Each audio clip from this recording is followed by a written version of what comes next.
Marilah kita panjatkan puji syukur kita ke hadirat Allah Subhanahu wa taala atas berkat rahmat dan hidayahnya sehingga kita semua dapat berkumpul di malam yang penuh berkah ini dalam kajian Islami, dan salawat serta salam marilah kita panjatkan kepada junjungan kita Nabi besar Muhammad sallallahu alaihi wasallam. Alhamdulillah, pada malam hari ini kita kedatangan guru kita Al-Ustadz Ammi Nur Baiz, ahlan wa sahlan di Masjid Ittihad Rumbai. Dan insya Allah pada malam hari ini kita akan membahas terkait tema kita fikih pegawai dan karyawan. Dan sedikit Ana coba bacakan biografi singkat beliau. Jadi beliau merupakan lulusan Teknik Nuklir UGM dan melanjutkan untuk memperdalam ilmu fikih dan usul fikih di Al-Madinah International University. Dan beliau juga merupakan pendakwah di berbagai platform digital dan penulis artikel serta buku-buku Islam. Mohon dikoreksi Ustadz jika tadi salah. Ya, jadi mungkin kajian malam ini sedikit berbeda. Kita konsepnya berbeda. Ya, jadi insya Allah nanti akan ada dua arah. Dan sebelum memulai kajian, insya Allah Ana akan menyampaikan beberapa informasi dan tata tertib ya dalam kajian malam ini. Yang pertama, kajian akan dilaksanakan 1,5 jam. Dan pada saat nanti masuk waktu sholat isya, insya Allah akan kita sholat dulu. Dan berikutnya kita akan lanjutkan kembali. Dan berikutnya mari kita mohon bersama-sama menjaga ketertiban. Jadi yang membawa anak mohon untuk didampingi sampai dengan nanti selesai. Dan mohon juga karena di belakang ada kamera, mohon untuk tidak melintas di depannya. Karena itu akan mengganggu saudara-saudara kita yang mungkin tidak dapat hadir dan mengikuti kajian secara online. Dan berikutnya bagi yang hendak bertanya, insya Allah jadi hostnya ada 2 malam ini, Bapak dan Ibu. Nanti akan ada Pak Miga di belakang, jadi nanti akan siapa yang bertanya silakan tunjuk tangan dan nanti host atau Pak Miga akan menghampiri Bapak dan Ibu semua. Dan yang terakhir, insya Allah bagi penanya dan atau menjawab pertanyaan dari Ustadz, nanti akan ada hadiah buku, udah panitia siapkan di depan. Dan sebelum membahas atau melanjutkan, mungkin ini Ustadz masih semangat, Ustadz, karena dari Jogja nyampe Pekanbaru, langsung di Pekanbaru ke Dumai, ke Duri, Pekanbaru, dan malam ini ada di Ittihad. Assalamualaikum Ustadz. Waalaikumsalam warahmatullahi. Ya, malam ini kita coba membahas fikih terkait dengan karyawan dan pegawai. Nah, kebetulan Ana sedikit penasaran Ustadz dengan buku. Ini salah satu buku yang ditulis oleh Ustadz. Judulnya adalah Fikih ASN dan Karyawan. Mumpung ada Ustadznya, Ana pengen tanya langsung. Sebenarnya latar belakang penulisan buku ini seperti apa sih, Ustadz? Alhamdulillah, wassalatu wassalamu ala rasulillah wa ala alihi wa sahbihi wa muwalah. Wa ashhadu an la ilaha illallah wahdahu la syarikalah. Wa ashhadu anna Muhammadan abduhu wa rasuluh. Sallallahu alaihi wa ala alihi wa sahbihi wa man tabi'ahum bi ihsanin ila yaumiddin. Pertama saya sampaikan disclaimer dulu ya, bahwa yang memilih tema malam ini bukan saya, dan tidak ada kesengajaan untuk bedah buku. Sehingga mungkin peserta kok nggak diberitahu kalau ini bedah buku atau apa, ini sifatnya insidental saja. Kemudian berkaitan dengan buku Fikih ASN dan Karyawan. Mungkin ada sebagian di antara jamaah yang sudah pernah memilikinya. Buku ini alhamdulillah sudah selesai dibedah di ANB Channel pada waktu pandemi akhir. Mungkin sekitar 2021 sudah selesai kita bedah. Nah, kalau Bapak bertanya latar belakangnya apa nulis buku ini, ada banyak sekali teman-teman pengusaha termasuk juga para aparat, baik aparat sipil maupun aparat penegak hukum, yang mereka menyampaikan kepada kami beberapa cerita di dunia ASN, di dunia aparat maupun para karyawan swasta. Termasuk juga vendor-vendor pengusaha yang kadang kerjasama dengan pemerintah atau dengan BUMN.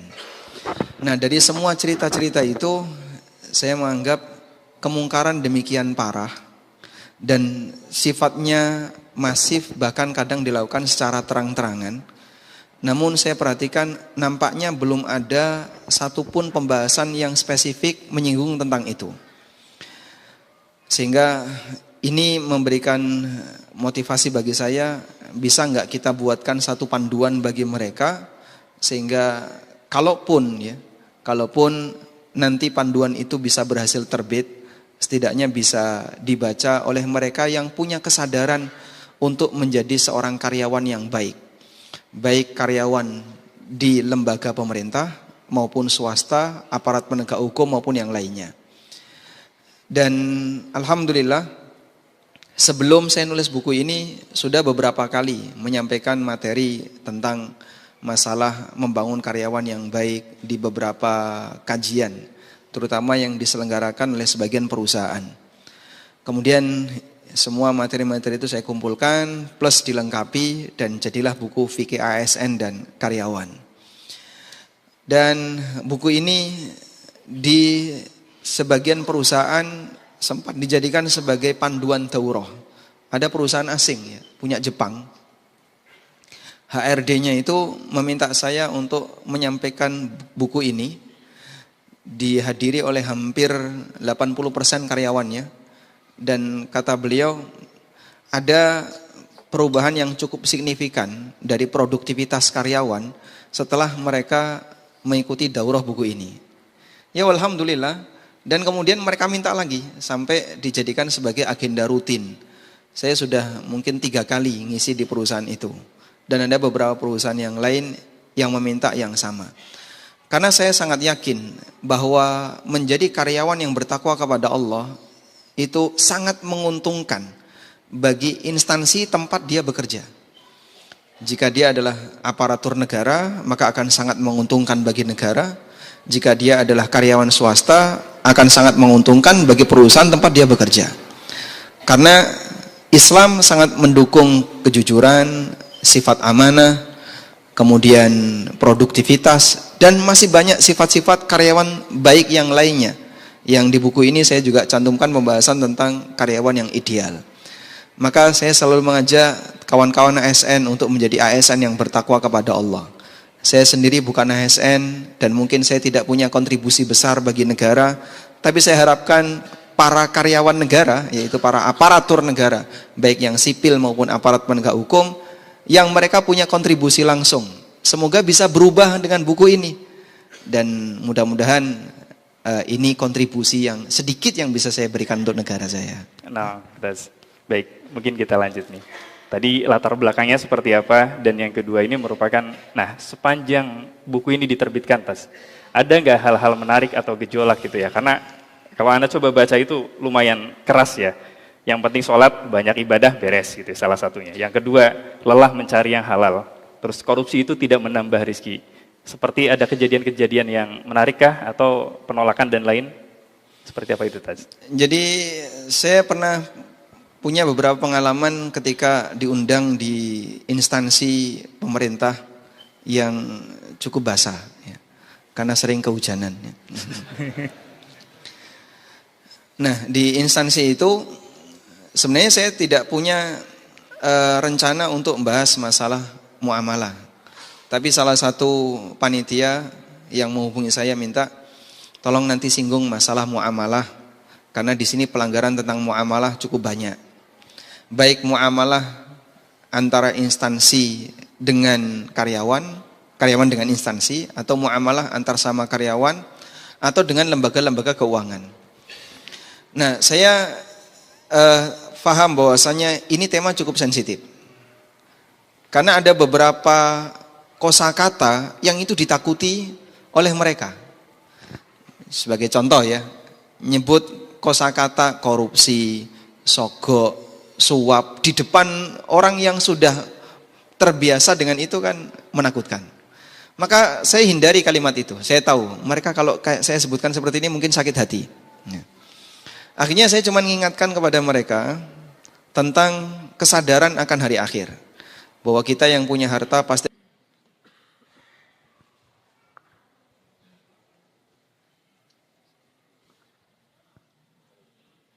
dihisab oleh Allah, nanti akan dipertanggungjawabkan di akhirat. Mungkin Anda bisa merasa aman ketika di dunia, tidak tersentuh oleh hukum.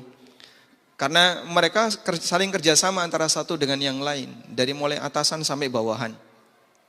Mungkin Anda akan merasa aman di dunia, tapi ingat hidup tidak sekali akan ada kehidupan yang kedua, dan kehidupan yang kedua besar kecil semuanya akan dipertanggungjawabkan. Selesai kami menyampaikan seperti itu, kemudian kita kembalikan ke moderator. Lalu moderator itu bilang kayak gini, setelah ada perubahan roman muka dari para peserta kajian, yang nampaknya sudah muncul rasa takut, dengan aneka ancaman yang nanti akan terjadi di akhirat. Tiba-tiba moderatornya bilang, Bapak Ibu sebagai seorang muslim, yang penting bagi kita adalah jaga sholat, puasa Ramadan, jangan lupa rajin sedekah, insya Allah masuk surga. Mentah semua itu. Jadi penjelasan saya di depan jadinya mentah. Karena yang namanya khauf itu dihadirkan saat orang melakukan pelanggaran. Tapi moderatornya ditutup dengan rojak yang terlalu besar. Kita bangun rasa takut biar mereka menghindari maksiat. Oleh moderatornya dikasih rojak yang harapan yang terlalu berlebihan. Sehingga seolah-olah mereka bisa merasa aman. Kalaupun kita melakukan korupsi, menerima suap, menerima sogok, atau pelanggaran yang lainnya. Seperti perjalanan dinas palsu, nota palsu, dan aneka fiktif-fiktif yang lainnya. Ada yang rapat fiktif, karena laporannya rapat fiktif, suruh tanda tangan pada nggak pernah rapat. Amplopnya ada Pak, cuman rapatnya nggak ada. Nah yang seperti itu dalam bahasa mereka, yang penting pokoknya nanti kamu sedekah, dipakai untuk ibadah, insya Allah dosanya hilang. Nah, itu kan bahaya sekali. Kalau keyakinan ini ada di tengah masyarakat, lalu dimotivasi oleh tokoh masyarakat seperti itu, tokoh-tokoh agama ngomong kayak gitu, korupsi nggak bakalan bisa hilang Pak. Dan pelakunya muslim. Karena dalam keyakinan dia cukup baca sholawat hilang.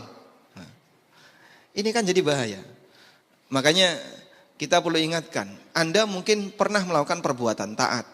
Anda beribadah kepada Allah, tapi kalau seperti perbuatan maksiat yang kaitannya kedzaliman dengan orang lain, jangan disangka dosanya bisa hilang hanya dengan sholat. Jangan disangka dosanya hilang dengan melakukan umroh atau berangkat haji dan yang lainnya. Sebab prinsip seperti ini menyesatkan. Dan itu membuat orang jadi terlalu permisif untuk melakukan tindakan kejahatan. Wallahu alam. Terus ada satu kejadian ya. Jadi buku ini sempat saya dapat info ditakuti oleh sebagian ASN. Saya punya kawan saya ini berasal dari Cilacap, Jawa Tengah ya. Beliau punya teman satu kelas atau satu angkatan sekolah waktu di Cilacap. Nah temannya ini jadi ASN di Jakarta. Kawan saya ketemu dengan temannya di Jakarta. Waktu itu lagi pameran. Terus buku ini dihadiahkan. Ini saya hadiahkan untuk kamu, kamu kan ASN. Dia menolak, saya nggak mau. Ketakutan dia. Menolak, udah gratis bawa aja, nggak usah bayar. Enggak, saya nggak mau. Sehingga ini termasuk salah satu di antara buku yang ditakuti oleh sebagian orang. Sebelum dia baca isinya, dia sudah takut. Karena kan terkadang ada orang yang cuman baca judulnya sudah merasa, wah ini ngeri ini. Kenapa dia takut? Dia merasa tidak aman ketika membacanya. Perasaan tidak aman itu terjadi dalam bayangan dia, isi buku ini menyudutkan dia. Dan fenomena seperti itu banyak sekali di masyarakat. Ada 2 buku saya yang informasinya, kalau ini saya dengar langsung ya, dari orangnya. Jadi saat buku ini di display, tiba-tiba orangnya bilang, saya belum berani baca buku ini. Dia nunjuk buku ada apa dengan riba. Loh kenapa? Masih takut saya dengan isinya. Saya nggak cerita horor di sini kok. Kemudian buku yang kedua ya, buku fikih ASN ini. Jadi, mereka ketakutan untuk melihat isinya karena dia mungkin merasa di buku ini ada banyak pelanggaran yang dia lakukan. Nah, cara orang untuk mengamankan diri itu kan dia tidak bersinggungan dengan apa yang menyudutkan dirinya atau mencari pujian untuk dia. Makanya orang yang salah itu akan selalu merasa dalam posisi tidak aman. Sehingga saya sangat yakin siapapun yang pernah melakukan pelanggaran-pelanggaran masalah keuangan di dunia keuangan, di dunia kerja, baik dia aparat negara, karyawan BUMN, atau karyawan swasta, pasti dia akan merasa tidak aman. Lebih tidak aman lagi kalau masuk kandang macan. Bentuknya apa Pak? Dengerin kajian. Nah kajian kayak gini paling ditakuti. Karena dia merasa ini akan banyak menyinggung kesalahan yang dia lakukan. Dan fenomena ini sudah Allah sebutkan dalam Al-Quran. Ada sebagian di antara hamba Allah yang dia tidak berani untuk mendengarkan Al-Quran. Karena takut dengan peringatan yang ada dalam Al-Quran. فَمَا لَهُمْ عَنِ التَّذْكِرَةِ مُعْرِضِينَ كَأَنَّهُمْ حُمُرٌ مُسْتَنْفِرَةٌ فَرَّتْ مِنْ قَسْوَرَةٍ. Kenapa mereka berpaling dari peringatan? Dari ayat-ayat Allah. كَأَنَّهُمْ حُمُرٌ مُسْتَنْفِرَةٌ. Al-Quran kalau membuat perumpamaan, itu pakai bahasa yang sangat keras. Mereka itu seperti keledai. Keledai liar. Yang ketakutan. Farrat min qaswarah, yang lari dari kejaran singa. Keledai itu ketika dikejar singa, jangankan lihat singa lari. Lihat singa dari jauh saja dia sudah lari. Maka hanya dengan melihat sampul dia sudah lari. Padahal dia belum tahu isinya ya. Maka fenomena ini membuktikan bahwa banyak orang yang dia ketakutan untuk mendengarkan kajian-kajian yang isinya membahas masalah halal haram karena dia merasa tidak aman. Saya jadi membuat kesimpulan kenapa sebagian kajian itu ditakuti oleh masyarakat. Karena mereka tuh nggak ingin dengerin kosakata haram, kosakata riba, kosakata goror, dolim, suruh resign. Bagi mereka itu nggak ingin kosakata kayak gitu didengar. Yang mereka inginkan ya motivasi-motivasi dan seterusnya. Padahal mempelajari hukum Allah itu salah satu di antara konsekuensinya adalah harus kenal apa saja yang dilarang agar kita bisa menjauhinya. Wallahu a'lam. Nah, tadi sempat disinggung. Jadi ada kata korupsi ya Tas ya. Dan sekarang sudah menjadi tren mungkin ya. Dan kita punya satu instansi KPK. Nah, apa tanggapan salah satu instansi tersebut terhadap buku ini? Sebelum kita masuk ke lebih dalam terkait dengan fikih karyawan atau pekerja nanti. Saya pernah dapat screenshot ya. Salah satu teman info ke saya, buku kamu direferensikan oleh KPK.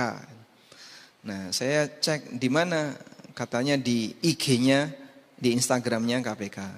Saya sendiri juga tidak pernah mengirim buku ini ke instansi manapun. Selain ya kenalan-kenalan itu pun hanya sebatas karyawan biasa. Kalau sampai ke instansi pemerintah tidak ada. Walaupun beberapa teman membeli buku ini untuk dihadiahkan. Salah satunya wali kota di daerah Kalimantan, kalau nggak salah Banjarmasin, itu pernah dihadiahi buku ini. Terus dinas-dinas tertentu juga dihadiahi buku ini. Saya nggak tahu apakah itu dibaca atau tidak. Bagi saya yang penting pokoknya semoga ini sampai ke mereka. Dan alhamdulillah ada beberapa kawan yang secara proaktif menghadiahkan buku ini ke beberapa instansi yang lain. Ada juga sebagian di antara teman-teman yang buku ini dibuat penggalan-penggalan artikel kecil lalu di-share di teman-teman satu instansi dia.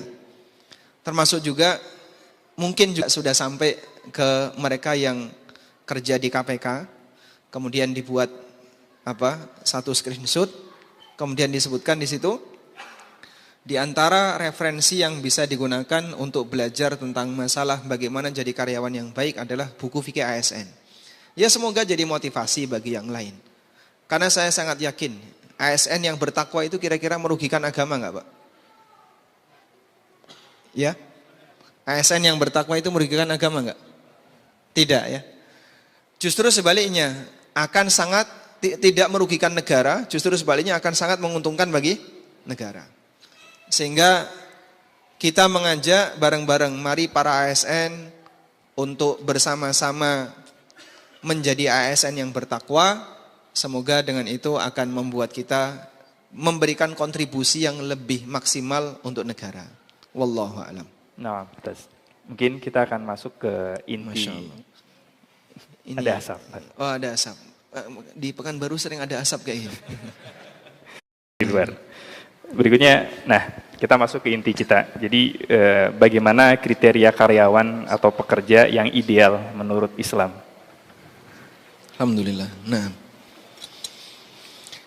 Kita masuk ke tema buku. Bagaimana menjadi karyawan yang ideal menurut Islam.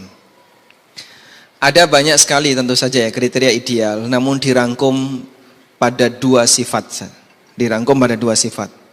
Pertama, amanah. Yang kedua, punya kemampuan. Dan dua sifat ini banyak Allah sebutkan dalam Al-Quran. Di antaranya, saya mau tanya, sebutkan nama Nabi yang pernah jadi karyawan.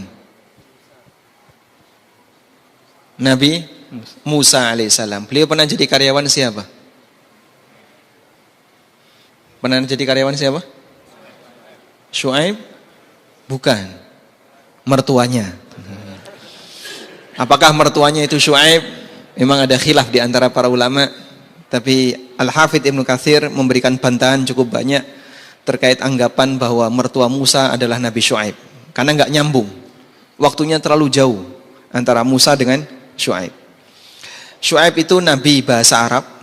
Nabi Muhammad SAW pernah ditanya oleh Abu Dzar tentang para nabi dan 4 diantaranya berbahasa Arab. Salah satunya Syuaib. Sementara Musa tidak berbahasa Arab. Dan dialog antara Musa dengan Syuaib tanpa penerjemah. Menunjukkan bahwasanya mertua beliau bukan Syuaib. Karena Syuaib itu berbahasa Arab. Baik. Mertuanya Musa alaihissalam pernah mempekerjakan Musa sebagai apa? Mahar.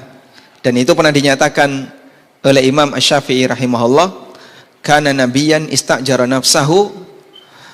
Ada seorang nabi yang beliau mempekerjakan dirinya libut imra'atin, untuk dijadikan mahar pernikahan dengan seorang wanita. Ada satu cuplikan yang disampaikan oleh putri dari mertuanya Nabi Musa ini. Putri ini mengatakan kepada ayahnya, ya abatistajirhu inna khaira man istajarta al-qawiyul amin. Wahai ayahku, istajirhu, pekerjakan dia. Inna khaira man istajarta, sesungguhnya orang terbaik yang bisa kau jadikan sebagai pekerja adalah al-qawiyul amin, orang yang kuat lagi amanah. Sehingga Nabi Musa alaihissalam ketika menjadi karyawan, dan beliau seorang nabi, tentu adalah karyawan yang istimewa. Dan saat beliau menjadi karyawan bagi mertuanya, disifati oleh putrinya mertuanya ini, nggak tahu apakah dia yang jadi istrinya Musa atau tidak, dengan dua sifat, al-qawi, al-amin, kuat lagi amanah. Kemudian sifat yang sama juga disebutkan oleh Allah ketika Allah bercerita tentang sayembara yang disampaikan oleh Sulaiman. Sulaiman mengatakan kepada para pasukannya, qala may ya'tiha qabla ay ya'tuni muslimin. Qala may ya'ti bi arsyiha qabla ay ya'tuni muslimin. Siapa yang mampu mendatangkan singgasana Ratu Bilqis sebelum mereka datang ke sini dalam keadaan muslimin, orang yang pasrah. Qala ifritu minal jin, ana atika bihi qabla an takuma min maqamik wa inni alaihi laqawiyyun amin. Ifrit langsung angkat tangan. Ifrit dari kalangan jin, dia angkat tangan. Ana atika bihi, aku mampu untuk mendatangkan singgasana itu qabla an takuma min maqamik, sebelum Anda berdiri dari tempat duduk Anda. Wa inni alaihi laqawiyyun amin, dan aku adalah makhluk yang qawi amin, yang kuat lagi amanah. Udah? Sehingga Ifrit ketika menampakkan kelebihan dia agar nanti dipercaya oleh Sulaiman untuk memindahkan singgasana itu, dia menyebutkan, saya makhluk yang kuat lagi amanah. Jibril alaihissalam disifati oleh Allah sebagai malaikat yang bertugas untuk mengirim wahyu. Innahu laqaulu rasulin karim dzi quwwatin inda dzil arsy makin muta'in thamma amin. Jibril disifati oleh Allah dzi quwwah, punya kekuatan. Inda dzil arsy makin, dan dia punya kedudukan yang tinggi di sisi dzul arsy Allah Ta'ala.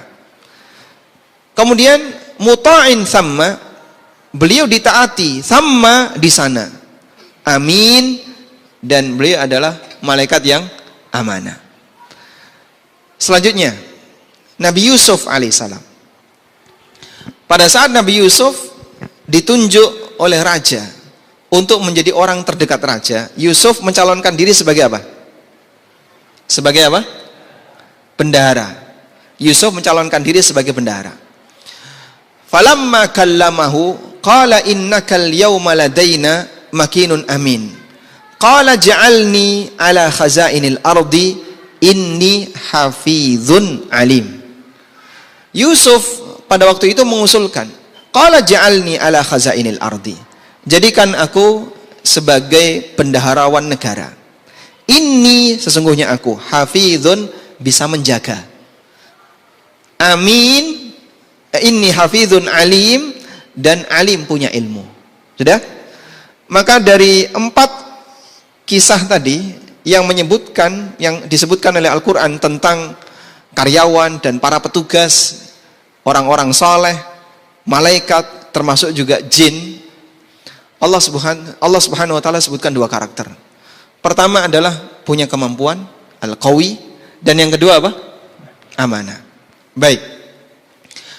Kemampuan al-qawi itu berbeda-beda tergantung tugasnya. Untuk mengangkat singgasana, kemampuan itu diukur dari apa? Kekuatan. Makanya jin ini mengatakan, inni wa innahu alaihi wa inni alaihi laqawiyyun amin. Sesungguhnya aku kuat untuk mengangkat itu. Mengembala kambing butuh kekuatan fisik, kemudian bisa mengembalakan, bisa mengarak kambing. Maka Nabi Musa dikasih sifat, inna khaira man istajarta al-qawi al-amin. Yusuf alaihissalam sebagai bendahara negara tidak butuh kekuatan fisik, tapi butuh apa? Ilmu tentang bagaimana mengatur keuangan, mengatur properti milik negara. Maka kemampuan itu kembali kepada ilmu, sehingga beliau mengatakan dirinya inni hafizun alim. Aku orang yang hafid, bisa menjaga, alim lagi berilmu. Ya? Sehingga yang namanya kemampuan berbeda-beda tergantung dari profesi apa yang akan dia tangani. Ada yang sifatnya lebih kepada kekuatan fisik, ada yang sifatnya lebih kepada kekuatan akal, ada yang lebih kepada kekuatan mengatur, dan seterusnya. Masing-masing kekuatan atau kemampuan tergantung dari profesi yang akan dia jalani. Kemudian yang kedua adalah sifat amanah. Inti dari sifat amanah, kata Syekhul Islam, intinya adalah semangat untuk bertakwa kepada Allah. Sehingga orang yang amanah, dia dalam keadaan menyadari tugas ini akan saya laporkan di akhirat. Maka dia berusaha untuk menjalankan itu dengan semangat bertakwa kepada Allah. Jika seorang karyawan punya 2 karakter ini, maka dia akan menjadi karyawan yang ideal. Pertama, dia punya kemampuan. Yang kedua, dia punya rasa takut kepada Allah, sehingga memiliki sifat amanah. Ini rangkuman kalau kita berbicara tentang karyawan yang ideal. Nah, turunan sifat amanah itu apa saja, turunan kemampuan itu apa saja, ada banyak. Tapi secara umum dirangkum pada 2 sifat ini, punya kemampuan dan amanah. Pertanyaan, mencari karyawan dengan 2 karakter ini mungkin akan sangat sulit. Terus mana yang harus kita kuatkan apabila kita kesulitan untuk menemukan yang bisa menggabungkan dua-duanya? Ada yang punya kemampuan bagus tapi kurang amanah, ada yang sangat amanah tapi kemampuannya kurang. Andaikan Anda sebagai direktur HRD, Anda pilih yang mana? Hah? Pilih yang mana? Amanah. Kenapa? Kemampuan bisa diasah. Kalau amanah nggak bisa diasah. Hah? Amanah diajari bisa nggak? Belajar jadi orang amanah bisa nggak? Bisa. Berarti dua-duanya bisa dipelajari ya. Baik. Sekarang, jika Anda menjumpai 2 karyawan, udah dari 100 yang ikut tes, tinggal 2 yang punya peluang untuk lulus. Anda mau pilih salah satu. Yang satu punya kemampuan hebat tapi kurang amanah. Yang satunya sangat amanah, ustadz, ya, tapi kurang punya kemampuan. Pilih yang mana? Anda yakin amanah? Hah? Atau kemampuan? Yang mana, Pak?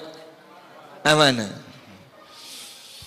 Diskusi seperti ini sudah pernah dibahas oleh Imam Ahmad.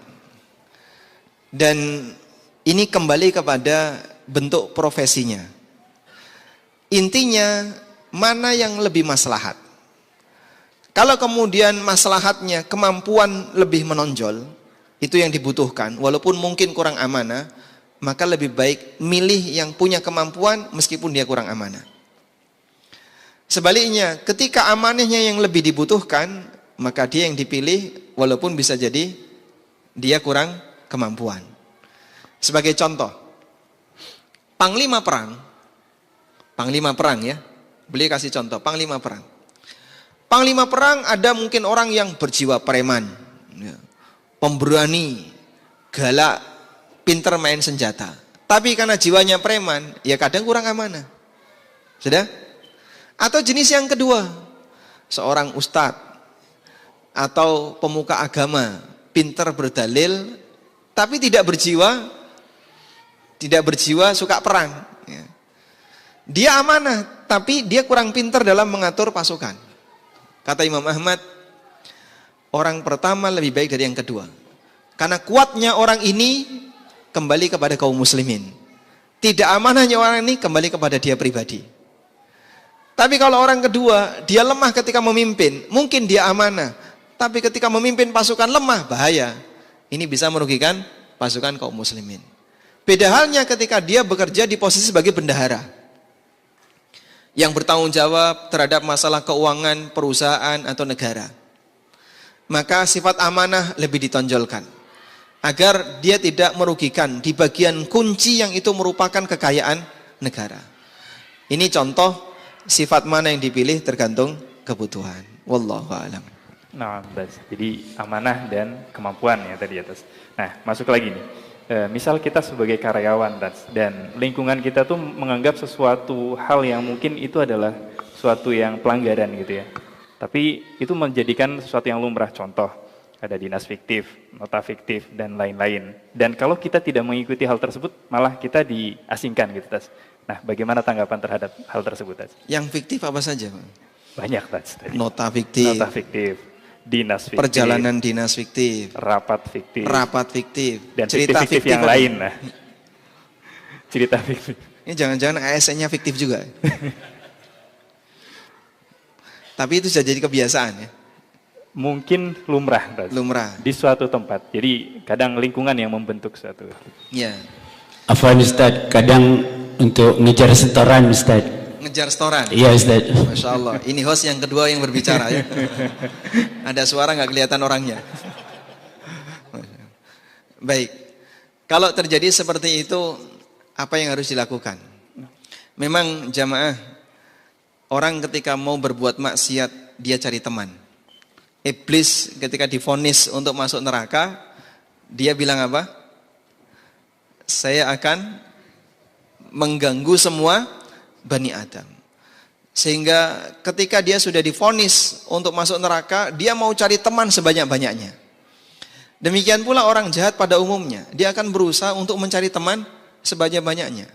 Bahkan bisa jadi ketika dia tahu dia salah, dia tetap akan mencari teman biar dia sendiri tidak disalahkan. Akan banyak yang lain yang juga disalahkan. Kita tahu bahwasanya yang namanya fiktif-fiktif tadi kan penipuan ya. Agama mana yang mengajarkan penipuan, Pak? Ada nggak, Pak? Nggak ada ya? Baik, pengajian mana yang mengajarkan penipuan? Nggak ada. Sehingga kita sepakat penipuan itu tidak dimotivasi oleh siapapun. Dari agama manapun tidak pernah mengajarkan penipuan.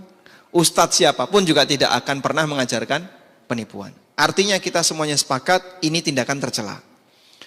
Cuman masalahnya orang akan merasa tidak aman kalau dia sendirian.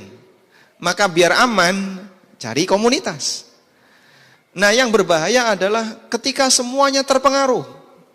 Herannya kejahatan itu sifatnya apa? dari mulai ujung atas sampai bawah. Ada salah satu pengusaha ya yang tanya ke saya. Beliau vendor di Jakarta, tapi pernah dapat proyek kalau nggak salah di daerah, pokoknya di Pulau Sumatera gitu saja. Terus beliau menyampaikan kayak gini, Ustadz saya mau tanya, saya punya kontrak untuk menyediakan apa ya, kalau nggak salah batu split atau apa, sebanyak 15 atau 10.000 kubik. 10.000 kubik. Jadi saya tidak diminta oleh dinas terkait yang kontrak dengan saya, cuman mereka titip sesuatu. Titip apa Pak? Mereka titip 5.000. Yang Bapak kirim 10.000, tapi laporannya 15.000. Yang 5.000 titipan dari mereka. Terus saya tanya, Pak itu kan kelihatan sekali. Bapak cuma kirim 10.000, tapi Bapak laporkan 15.000. Negara bayar 15.000, yang 5.000 nanti disunat sama dia. Lalu masuk ke orang yang titip tadi. Pak, apa nggak khawatir nanti Bapak malah ditangkap? Kata mereka aman. Dari ujung sampai ujung semuanya sudah diamankan. Masya Allah. Nah itu kan kalau ada satu saja yang jebol, berbahaya kan? Makanya satu ini kalau bisa disingkirkan. Sehingga ketika ada ASN yang berusaha untuk komitmen, tidak mau dengan uang-uang yang seperti itu, akhirnya dia dalam kondisi bahaya. Kita bingung jadinya ya. Orang baik dalam bahaya. Itulah di negara kita. Sehingga kita ajak yang lain, Pak hati-hati ya. Mungkin ketika di dunia Anda bisa merasa aman, tapi kita ingatkan hidup tidak sekali. Anda mungkin bisa merasa aman. Ingat di akhirat tidak ada satupun yang luput dari hisab Allah. Jangankan membawa nota palsu yang nilainya jutaan atau belasan ribu atau ratusan ribu. Ada pembantu Nabi SAW yang beliau membantu Rasulullah SAW dalam perjalanan jihad. Lalu orang ini mengambil harta rampasan perang, mengambil ghanimah sebelum dibagi. Itu pun ghanimahnya hanya sehelai kain yang mungkin harganya tidak lebih dari 1 dinar. Dah? Saat dia sedang ngurusi onta Nabi SAW, tiba-tiba ada anak panah yang nyasar kemudian mengenai orang ini. Akhirnya para sahabat yang melihat dan orang itu langsung meninggal. Para sahabat yang melihat kejadian itu langsung mengatakan hani'an bil jannah, hani'an bil jannah. Selamat dia pasti masuk surga, selamat masuk surga. Lalu Nabi SAW mengatakan, bal huwa finnar, dia di neraka. Disebabkan karena satu kain yang dia ambil dan itu korupsi ghanimah. Akhirnya para sahabat langsung menyerahkan 1 kalung sandal, 2 kalung sandal. Ya Rasulullah ini saya ambil waktu perang. Diserahkan semuanya. Hanya mencuri satu hal yang kecil yang mungkin bagi sebagian orang itu remeh, tapi menghapus pahala jihad dan orang yang mati su'ul khotimah. Padahal dia mati di medan jihad. Maka jangan remehkan hal seperti ini karena konsekuensinya besar.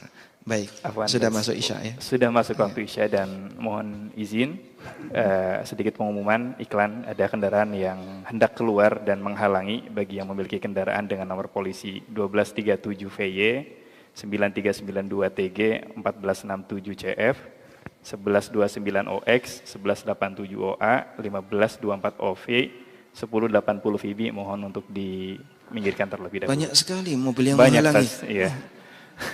Ini berarti di tengah itu kendaraan yang Di mau keluar. tengah sepertinya ini.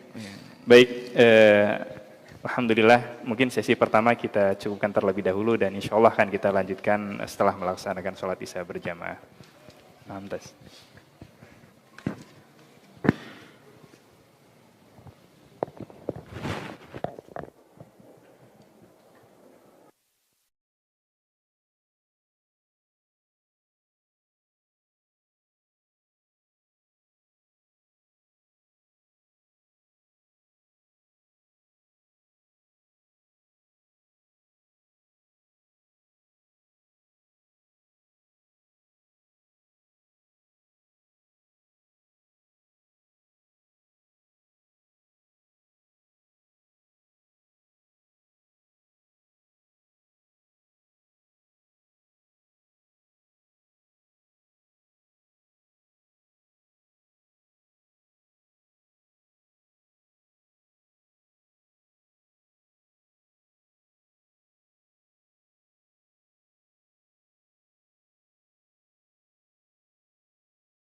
Bismillahirrahmanirrahim. Kita lanjutkan kajian kita malam ini di sesi yang kedua.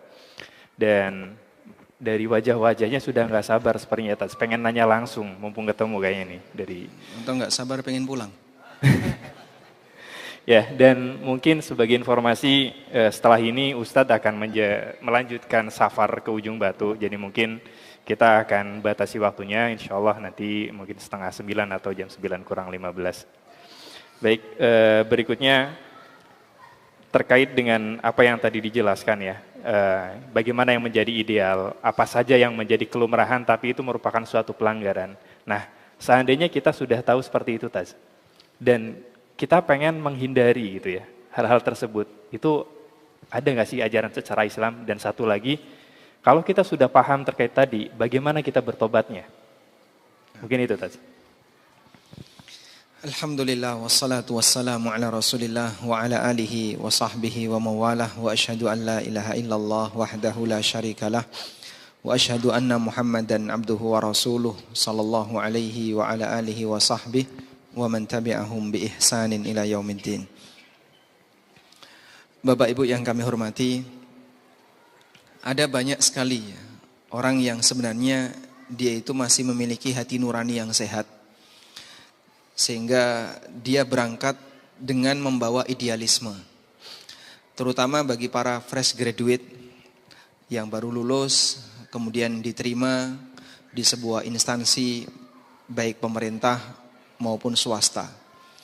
Dia datang dengan membawa idealisme. Tapi karena pengaruh lingkungan yang mungkin kurang baik, awal mulanya mungkin dia bisa bertahan. Lama-lama geser dikit-dikit sampai akhirnya jadi geser banyak. Sehingga akhirnya dia bagian dari sistem tersebut. Dan kita tahu ini sudah jadi sistem. Ketika sudah jadi sistem, sulit sekali untuk diubah. Sampai sebagian di antara mereka ya banyak beralasan, sebenarnya kita itu sudah muak Pak dengan kayak gini. Saya sudah nggak pingin seperti ini, tapi sudah jadi sistem. Lingkaran itu sulit untuk diputus. Ada salah satu ceramah yang pernah saya sampaikan.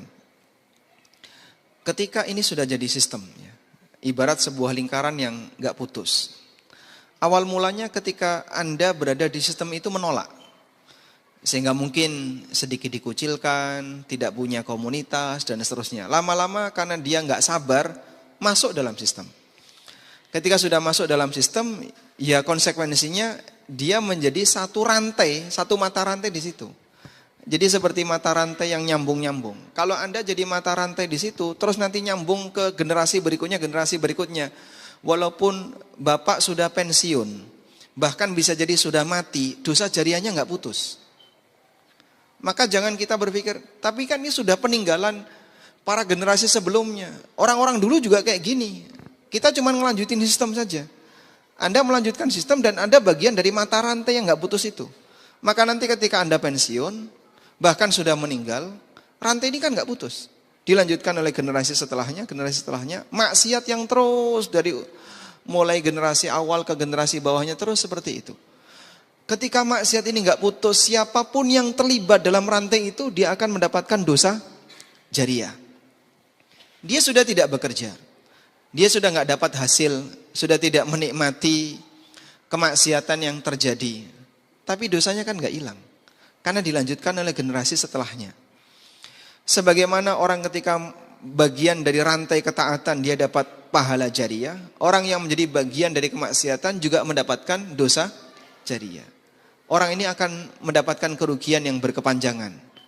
Jika Anda merasa ini mungkin gak bisa diputus, maka jangan masuk di situ. Nah, pertama yang perlu kita sentuh adalah keyakinan dia tentang akhirat. Orang kalau dia sudah punya keyakinan tentang akhirat, dia sadar nanti akan dihisab, dia takut agar jangan sampai jadi bagian dari rantai dosa jariah, insya Allah akan lebih mudah dikendalikan. Pagi tadi di Masjid Al-Hijrah kita sudah menyampaikan pernyataan Aisyah radhiyallahu anha. Beliau mengatakan, Inna awwala ma nuzila ilan Nabi sallallahu alaihi wasallam al-mufassalat. Ayat yang awal-awal turun kepada Nabi sallallahu alaihi wasallam adalah surat Al-Mufassal. Fiha dzikrul jannati wan nar. Di surat Al-Mufassal itu Allah banyak menyebutkan tentang surga dan neraka. Hatta idza thaban nasu ilal Islam, sampai ketika banyak orang yang sudah tertarik untuk masuk Islam, sudah semakin kuat akidahnya, nazalal halal wal haram, barulah Allah menurunkan tentang halal haram. Sehingga muqaddimahnya, kalau orang itu pingin kuat untuk meninggalkan aneka pendapatan yang haram, pondasinya harus dikuatkan. Akidahnya, keyakinan dia tentang akan adanya hisab, dia nanti akan diperhitungkan baik besar maupun kecil, nggak ada yang luput. Semoga dengan itu menjadi trigger bagi dia untuk semakin takut berbuat maksiat. Karena orang kalau tahu dirinya dihisab, dia akan lebih waspada. Masalahnya masih banyak, Pak, pemahaman sesat yang berkeliaran di masyarakat. Contohnya tadi, yang penting sholat, yang penting puasa, yang penting sedekah, dosanya hilang. Padahal contoh kasus pembantunya Nabi SAW yang dia terpanah di medan jihad. Pada waktu dia mati, sahabat nggak tahu kalau dia sempat mengambil sehelai kain yang itu korupsi yang dia ambil sebelum ghanimah dibagi. Orang ini ketika mati di medan jihad, dalam perjalanan jihad. Dia mati dalam perjalanan jihad, tapi tidak diakui oleh syariat. Dan disebut oleh Nabi SAW masuk neraka, alias dia su'ul khatimah. Dohirnya dia husnul khatimah, tapi hakikatnya dia su'ul khatimah. Sehingga membuat para sahabat yang lain jadi ketakutan. Sampai mereka menyerahkan 1 kalung sandal, 2 kalung sandal. Berapa sih nilainya 1 kalung sandal, Pak? Tidak lebih besar dibandingkan nota kosong. Sampai diserahkan oleh para sahabat. Lalu Nabi SAW mengatakan, syirakun wa syirakani minan nar. 1 kalung sandal, 2 kalung sandal dari neraka. Sekecil itu sampai diperingatkan oleh Rasulullah SAW. Padahal itu hasil perjuangan mereka dari proses jihad yang mereka lakukan. Namun ada aturannya, ghanimah belum boleh diambil sebelum dibagi. Mereka ngambil dulu. Ada yang ngantongi 1 kalung sandal, ada yang ngantongi 2 kalung sandal, ada yang ngambil kain dikantongi dulu sebelum dibagi. Ketika sampai orangnya mati, pada posisi itu belum diserahkan, dia belum bertaubat, jihadnya tidak diakui, dia dinyatakan sebagai orang yang su'ul khatimah, terancam dengan neraka. Maka bagaimana mungkin dengan pahala ibadah yang lebih rendah daripada jihad? Yang kedua, ada juga orang yang punya keyakinan dengan zakat, harta haram bisa jadi suci. Kata siapa? Padahal zakat dengan harta haram gimana statusnya? Zakat dengan harta haram gimana statusnya? Nggak diterima. Nggak diterima. Dalam hadis riwayat Bukhari Muslim, Nabi SAW bersabda, la tuqbalu salatun bighairi tuhur wala sadaqatun min ghulul. Salat tidak diterima tanpa bersuci, sebagaimana zakat tidak diterima dari hasil harta khianat. Dalam bayangan sebagian orang, dengan dizakati, harta jadi suci. Sehingga apalagi dia punya keyakinan. Dalam Islam itu kan amal baik 1 dilipatkan minimal 10. Sedangkan maksiat 1, dosanya 1. Terus dia punya hitung-hitungan gini, kalau saya korupsi 100 juta, lalu saya sedekah 10 juta. Sedekah 10 juta ikhlas lillahi ta'ala. Maka dilipatkan berapa? Minimal 10 kali. Jadi kan pahalanya 100 juta. Menutupi korupsi 10 juta. Atau korupsi 100 juta. Sudah berimbang. Begitu? Untung 90 juta. Karena dosa korupsi 100 dihitung 100. Sementara sedekah 10 dilipatkan jadi 100. Kan untung ya? Yang ngajari kayak gini siapa? Sehingga karena sebab seperti inilah orang jadi semakin berani untuk berbuat maksiat. Namanya harta haram, disedekahkan gak diterima. Dan harta haram gak boleh disedekahkan. Nah terus dia apaan, Pak? Dikembalikan semuanya, bukan disedekahkan. Zakat itu kan cuma 2,5%. Atau misalnya ditambahi, saya gak 2,5% kok Pak, 25%. Seperempatnya. Selama itu harta haram, harusnya 100%. Karena harta haram tidak boleh diambil, tidak boleh disimpan sebagian, harus diserahkan semuanya. 2,5% itu dari harta halal yang dizakati. Kalau harta haram dikeluarkan semuanya. Maka Nabi SAW menegaskan, harta haram tidak boleh dizakati, tapi dikeluarkan semuanya. Zakat dari harta haram statusnya apa? Tidak diterima. Saya pernah mendengar langsung ya, dari pengakuan salah satu karyawan, yang beliau setelah hijrah, kemudian diingatkan oleh atasannya. Nah atasannya ini bilang sama dia, kamu gak usah repot seperti itu, berharaplah semoga yang haram ini bisa disucikan. Semoga yang haram ini bisa. Itu kan pengakuan kalau itu haram. Tapi dia punya keyakinan haram ini bisa disucikan. Dengan cara apa? Zakat, sedekah, dan seterusnya. Rumangsane dalam anggapan orang ini. Padahal sesuatu yang haram ketika dikeluarkan sebagian tidak diterima oleh Allah. Ada juga yang punya keyakinan, setelah kita umroh atau kita haji, maka kita pulang sebagaimana bayi yang baru keluar dari rahim ibu. Dan memang ada janji Nabi SAW, man hajjal baita fala yafsuq wala yathfuth raja'a ka yaumin waladathu ummu. Barang siapa yang berhaji dan dia tidak melakukan tindakan dosa besar, dia tidak melakukan rafath, maka dia pulang seperti orang yang baru keluar dari rahim ibunya.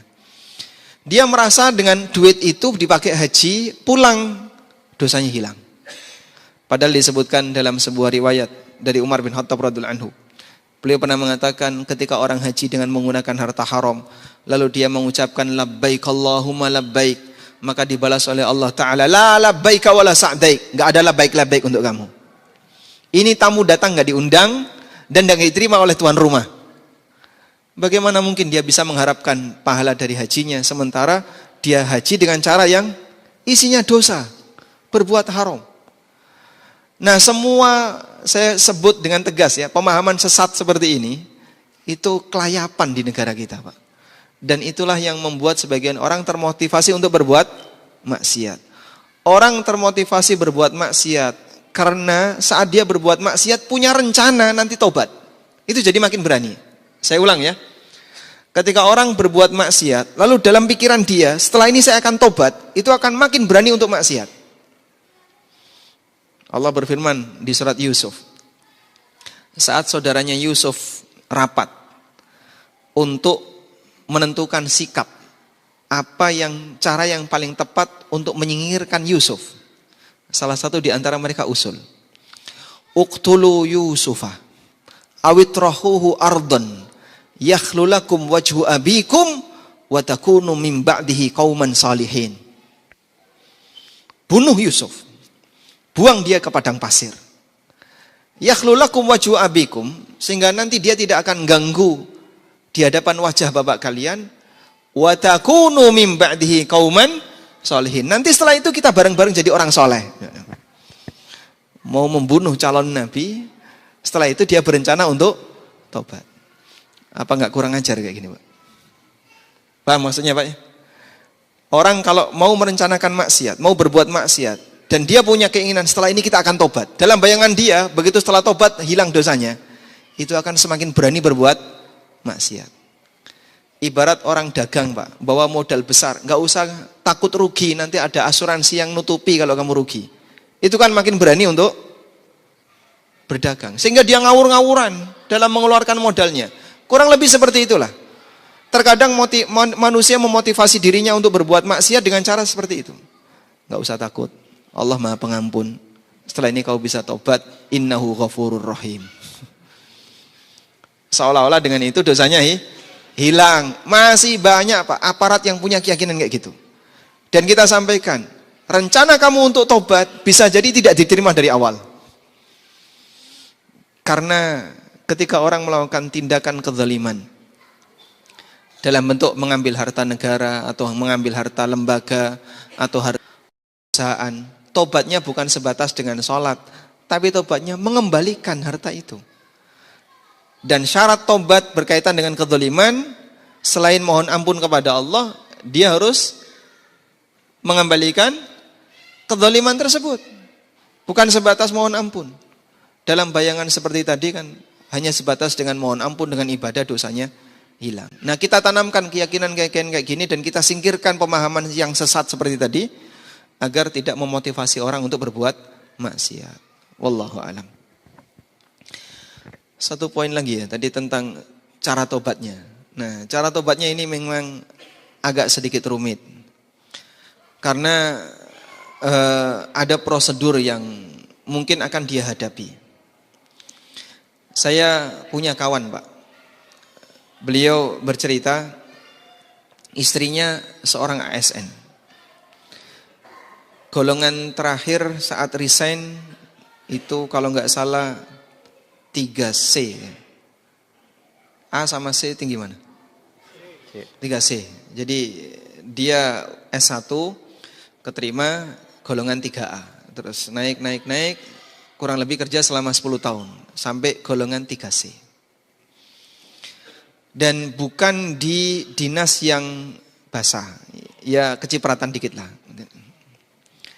Nah, beliau ini sering dikasih amplop oleh kantor. Kasih amplop. Cuman beliau itu rapi, setiap kali nerima dicatat. Setiap kali nerima dicatat selama 10 tahun. Nah, setelah resign terus beliau tanya suaminya, istri saya sering dapat amplop-amplop seperti itu dan sekarang dia ingin tobat, ingin mengembalikan. Caranya bagaimana? Dalam pikiran saya, paling yang diterima kan cuma 10 juta, 20 juta. Terus saya iseng tanya, total nilainya berapa? Dia bilang 800 juta. 10 tahun. Itu bukan di tempat yang becek dan beliau bukan eselon, bukan pejabat yang mungkin dapat lebih besar, cuman di bagian bawah. 800 juta, berarti setahun 80 juta. Amplop-amplop liar itu, Pak. Akhirnya yang kita sampaikan, ya kalau bisa dicicil-cicil, kembalikan ke negara. Nah, bingung kembali ke negara itu gimana? Kalau cukup dengan cari rekening negara terus transfer balik kan mungkin gampang. Cuman kan ada nggak kayak gitu? Rekening negara itu gimana? Berapa nomor rekening negara? Nggak ada ya. Kalau nomor rekening takmir kan tahu ini DKM Masjid Ittihad, tinggal mana tadi ada barcode, QR code langsung masuk ke rekening takmir. Kalau rekening negara, belum pernah kita dapat sosialisasi ini rekening negara. Siapa yang mau infak untuk negara silahkan, kan belum pernah. Nah, pada posisi ini dia harus ngikuti prosedur. Dan itu pun laporannya jelimet. Nanti harus ngisi data ini dan sedikit beresiko bisa jadi urusannya makin panjang. Akhirnya beliau tanya, cara yang paling efektif gimana, yang mudah bagi kami. Saya teringat salah satu pasal ya dalam UUD. Fakir miskin dan anak terlantar dipelihara oleh negara. Pasal berapa? Hah? Kelas berapa? Pasal berapa, Pak? Hah? 34. UUD 45 pasal 34. Nah. Berarti kan fakir miskin itu harusnya punya hak dari negara. Disantuni negara, punya hak dari negara. Apakah semuanya sudah mendapatkan hak itu? Ada mungkin dapat BLT ya. Bantuan langsung tunai. Cuman BLT semacam ini barangkali masih kurang dibandingkan kebutuhan mereka. Sehingga yang berada di bawah garis kemiskinan, pendapatannya di bawah rata-rata, jauh di bawah kekurangan. Mereka mungkin bisa kita jadikan sebagai sasaran penerima itu. Semoga ini pengembalian saya untuk negara, tapi saya serahkan kepada Anda karena Anda adalah fakir miskin yang berhak untuk mendapatkan dana dari negara. Itu mungkin cara yang cukup mudah. Bisa juga kembalikan untuk fasilitas negara. Jalan ini tanggung jawab negara. Seharusnya didanai oleh negara. Baik, saya punya uang milik negara, saya kembalikan untuk ini. Sehingga dipakai untuk aspal jalan, perbaikan komblok, perbaikan selokan, kembali untuk fasilitas negara. Itu mungkin cara yang paling gampang. Tapi saya nggak tahu apakah seperti ini diizinkan oleh lembaga negara atau tidak, saya nggak tahu ya. Mungkin teman-teman yang paham tentang hukum bisa ngasih masukan ya. Wallahu a'lam.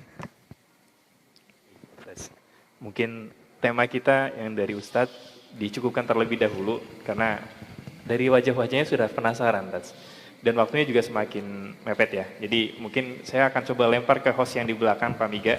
Siapa tahu dari jamaah ada yang pengen langsung berinteraksi. Baik, silakan. Ada Mas Saiful sebentar, ada pertanyaan. Sebentar. Ada satu buku yang tadi atas ya, mohon izin untuk penanya. Assalamualaikum warahmatullahi wabarakatuh. Waalaikumsalam warahmatullahi wabarakatuh. Ini ada sebuah kasus, Ustaz. Saya ingin tanya, ada proyek senilai 5 juta yang disepakati melalui akad pegawai pemerintah. Dalam perjalanannya, dokumen tanda tangan proyek menyebutkan 10 juta. Udah masuk pajak, jumlah tersebut ditransfer ke rekening kami. Namun 10 juta itu ada selisih 5 juta yang kemudian ditransfer kepada pegawai terkait. Bagaimana hukum muamalah tersebut, Ustaz? Barakallahu fikum. Masya Allah. Tanyakan ke jamaah kira-kira gimana, Pak? Hah? Mungkin jemaah ada yang mau jawab dan punya pengalaman tentang hal ini, Ustaz. Ini ada abang kita mau coba jawab. Silakan, Bang.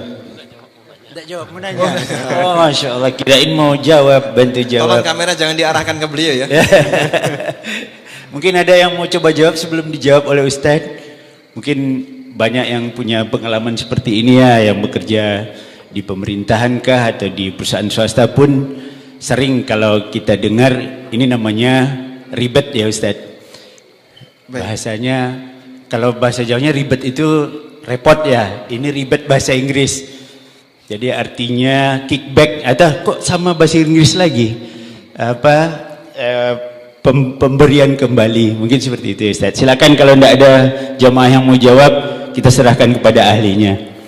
Masya Allah. Kita sepakat ini apa, Pak? Manipulasi, melibatkan orang dalam. Menurut Anda boleh nggak? Anda jawab tanpa dalil nggak apa-apa. Menurut Anda, kita jawab berdasarkan nurani sederhana saja. Andai kan ada non-muslim, mungkin saya tanya dia.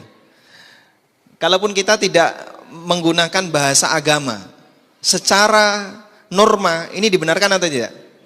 Secara undang-undang jelas tidak. Walaupun Anda nggak paham pasalnya, itu ada di pasal nomor berapa, peraturan mana saya nggak tahu, Pak. Tapi kita yakin ini pasti pelanggaran. Sehingga kalau Anda tanya seperti ini, mungkin pertanyaannya jangan ditujukan ke Ustadz, sampaikan ke KPK. Nah, menurut KPK kalau ada kasus seperti ini gimana? Oh nggak apa-apa, jempol 2, lanjutkan. Gitu. Tapi kalau malah tanya alamatnya di mana, nah, ini kasusnya berarti panjang. Gimana? Negara bayar 10 juta, tapi manfaat yang diterima oleh negara cuma 5 juta, yang 5 juta dicacah-cacah untuk dibagikan kepada para aparat yang ada di dalam. Jelas ini sebuah pelanggaran yang sangat nyata, kasyams, seperti matahari. Tidak ada yang perlu diragukan. Maka solusinya ya, kalau misalnya Anda di posisi sebagai vendornya, jangan mau seperti itu. Sehingga tolong Pak, edukasi seperti ini kita mulai dari semua pihak yang terlibat. Kalau Anda punya toko, jangan pernah ngasih nota kosong. Kalau Anda punya toko, jangan pernah ngisi nota yang tidak sesuai dengan realita. Sehingga dia minta misalnya, Mas, harganya berapa? 5 juta. Diisi 7 ya Mas. Boleh nggak kita ngisi 7? Jangan mau. Tapi Pak, kalau nggak mau nanti nggak jadi. Ya itulah konsekuensi. Anda tidak akan kehilangan rizki gara-gara dia nggak jadi beli. Karena kita terlibat dalam sebuah rantai kemaksiatan. Kalau Anda isi 7 juta, 2 juta untuk dia, Anda terima 5 juta ya. Negara bayar 7 juta, padahal aslinya berapa? 5, yang 2 juta untuk apa ini? Karyawan, bagian pengadaan misalnya. Ya jelas itu pelanggaran, terlibat di situ. Ta'awun 'alal itsmi wal udwan. Anda tidak menikmati hasil, tapi dia yang menikmati hasil dan Anda turut berdosa. Wallahu a'lam. Nah, Ustaz. Cukup menjawab ya mungkin. Baik Pak Miga, mungkin kita serahkan dulu bukunya ya, Tats, ke penanya pertama.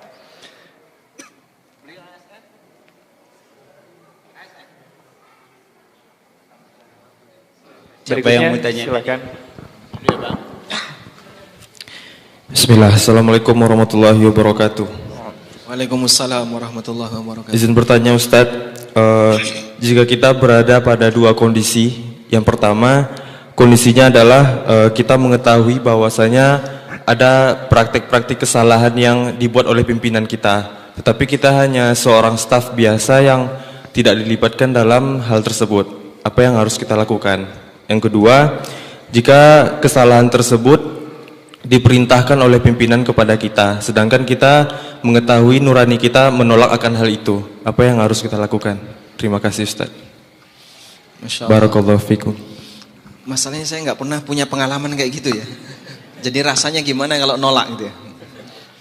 Baik. Pertama, kalau ada pelanggaran yang dilakukan oleh atasan dan Anda tahu pelanggaran itu, apa yang harus dilakukan? Kita punya kaidah yang diajarkan Nabi SAW. Man ra'a minkum munkaran falyughayyirhu biyadi, fa illam yastati' fa bilisani, fa illam yastati' fa biqalbi, wa dzalika ad'aful iman. Siapa yang melihat kemungkaran di antara kalian, maka hendaknya dia ubah. Jadi ngubah itu mengajak untuk meninggalkannya. Bisa dengan tangannya kalau mampu, kalau nggak mampu dengan lisannya. Sehingga Anda misalnya sampaikan ke atasan, Pak ini dosa, gitu berani nggak? Nggak berani? Berat ya? Ya idealnya kayak gitu, Pak ini dosa, ini nggak boleh. Kita mungkin nggak bakalan berani, saya cuman bawahan. Nah itulah kekurangan di tempat kita, bingung kita mau jawab apa ya. Akhirnya minimalkan pilihan yang ketiga. Hati saya mengingkari, tapi saya tidak bisa berbuat apa-apa. Ini pada posisi Anda tidak dilibatkan. Anda tidak dilibatkan. Kalau Anda dilibatkan ya menolak. Misalnya atasan misalnya membuat kecurangan atau menyampaikan data palsu, laporan palsu. Anda tahu, tapi Anda tidak terlibat dalam rantai kecurangan itu. Mengingkari itu kondisi minimal yang wajib dilakukan oleh seorang muslim. Karena kalau tidak, wadzalika adaful iman. Jika mengingkari saja dia tidak, berarti dia tidak punya iman yang paling lemah dalam amar ma'ruf nahi mungkar. Padahal mengingkari dengan hati itu disebut oleh Nabi sallallahu alaihi wasallam sebagai iman yang paling lemah dalam amar ma'ruf nahi mungkar. Baik. Yang kedua kasusnya, Anda dilibatkan. Misalnya disuruh tanda tangan, atau disuruh ngantar, atau diminta jadi saksi dan seterusnya. Kalau seperti itu, kita wajib menolak. Mohon maaf Pak, saya nggak sanggup untuk tanda tangan. Mungkin akan ada konflik sedikit antara Anda dengan atasan. Tapi pilihan Anda kalau nurut dosa. Atau yang kedua, Anda ngikutin, mungkin Anda dapat untung. Pilihan yang ada adalah Anda menolak, ya mungkin akan ada sedikit clash antara Anda dengan atasan. Tapi itulah resiko ya. Dan ada beberapa yang berani nanggung resiko itu dengan tetap yakin insya Allah Allah akan gantikan dengan yang lebih baik. Kalaupun saya tidak punya atasan seperti ini, semoga nanti dapat atasan yang lebih baik. Ya, sehingga Anda sampaikan ke beliau, kalau saya menolak gak punya atasan seperti Bapak, gak apa-apa. Oh, ya, tapi resiko ya. Ya mohon maaf, saya hanya bisa memberikan jawaban seperti ini meskipun praktiknya di lapangan berat sekali. Makanya terkadang bicara masalah muamalah, Ustadz hanya bisa ngasih jawaban berdasarkan teori ideal. Tapi prakteknya Ustadz tidak terlibat. Sehingga berat juga kalau mau jawab kayak gitu. Wallahu a'lam. Sebentar Bang Ipul, kita ambil pertanyaan langsung satu lagi, baru kemudian pertanyaan tertulis ya. Mungkin setelah ini kita kasih kesempatan Ahwat. Ahwat, baik, tunggu sebentar, satu lagi ya. Ini abang udah nunjuk dari tadi. ASN bukan abang? Enggak Ustaz. Bukan. Bismillah. Assalamualaikum warahmatullahi wabarakatuh. Waalaikumsalam warahmatullahi wabarakatuh. Begini Ustadz, mungkin yang saya tanyakan tidak ada kaitannya dengan nota kosong atau dinas palsu, perjalanan dinas palsu dan lain Ustadz. Cuma ini terkait tentang aktivitas saya sebagai karyawan Ustadz, di tempat saya bekerja. Kebetulan saya bekerja di salah satu rumah sakit swasta di Pekanbaru Ustadz. Tepatnya saya bertugas di kamar operasi. Begini Ustadz, terkait tentang sholat Ustadz, kadang misalnya kami pernah operasi itu mulai jam 1 siang Ustadz, ba'da zuhur. Biasanya operasinya itu hanya 2 jam. Ternyata dalam tindakan operasi mengalami kesulitan akhirnya sampai maghrib Ustadz, sehingga asar saya nggak sholat karena nggak bisa saya tinggalkan jika sudah masuk ke meja operasi Ustadz. Itu bagaimana sholat asar saya sih? Padahal kan nggak bisa saya jamak di maghrib Ustadz. Itu yang pertama. Nah yang kedua nih yang menurut saya paling berat yang selalu menjadi pikiran saya Ustadz. Bagaimana jika di tempat kerja saya itu disuruh diwajibkan mencukur jenggot Ustadz. Jika tidak dicukur akan kena SP gitu. Apa yang saya harus lakukan Ustadz? Apakah saya harus cukur atau bagaimana? Syukran Ustadz. Masya Allah. Baik. Ini berat-berat semua ini pertanyaannya. Saya nggak bisa bayangin kalau saya yang mengalami ya. Makanya saya yakin teman-teman yang berani hijrah, berani menghadapi tantangan di dunia kerja, bisa jadi iman mereka lebih berat dibandingkan ustadz yang hanya bisa menyampaikan materi. Kalau kita kan cuma menyampaikan materi, idealnya kayak gini, silahkan kau laksanakan. Padahal belum tentu. Sekarang ustadz coba yang lakukan, yang belum tentu bisa. Karena tantangannya berat. Tayyib. Cuman begini ya. Pertama berkaitan dengan masalah sholat ketika operasi. Sekiranya Bapak bisa memprediksi ini bakal panjang. Misalnya kayak tadi ya. Ini mungkin akan makan waktu sampai 5 jam. Maka Anda bisa lakukan jamak. Sehingga kalau operasinya habis duhur, berarti jamak takdim, duhur, asar, terus operasi. Maka Anda tidak meninggalkan sholat pada posisi ketika sampai menabrak maghrib. Tapi kalau misalnya kita nggak tahu, biasanya operasinya 2 jam Pak. Ini karena ada kendala tertentu butuh sampai 5 jam. Pada posisi ketika sudah berada dalam kondisi siaga operasi kayak gitu, ditinggal nggak mungkin. Misalnya di backup sama orang lain nggak bisa ya? Nggak, apanya? Tenaganya nggak cukup, nggak di backup, misalnya digantikan yang lain. Ada tambahan tenaga, nggak bisa. Kalau emang nggak bisa sama sekali, berarti kondisi Anda nanti dikodok salatnya. Kodok salat terjadi pada posisi ketika dia tidak memungkinkan melakukan salat wajib tepat waktu karena udzur syar'i. Wallahu alam, kalau kondisi darurat seperti ini semoga udzur syar'i. Operasi ditinggal kan tidak mungkin ya. Sebentar dulu ya. Mati itu. Sehingga kalau tidak memungkinkan untuk ditinggal ya, semoga itu jadi udzur syar'i. Tetap harus dikerjakan sholat asar di waktu maghrib sebagai qadha, bukan sebagai jamak. Ya, seharusnya asar dulu baru maghrib. Ini pernah dialami Nabi SAW ketika perang Khandaq. Karena kaum muslimin harus selalu siaga, berjaga di tepi parit. Karena kalau tidak, pasukan musuh bisa menyerang sewaktu-waktu. Dan perang di masa silam itu kalau malam berhenti. Siangnya mereka perang, begitu masuk malam mereka berhenti. Maka kaum muslimin baru bisa berhenti siaga pasca maghrib. Mereka belum melakukan sholat duhur, asar. Akhirnya duhur, asar, maghrib, isya dilakukan di satu waktu. Berurutan, duhur, asar, maghrib, isya. Dikerjakan pada saat peristiwa perang Khandaq. Wallahu alam. Yang kedua, nah ini dilema berat ini.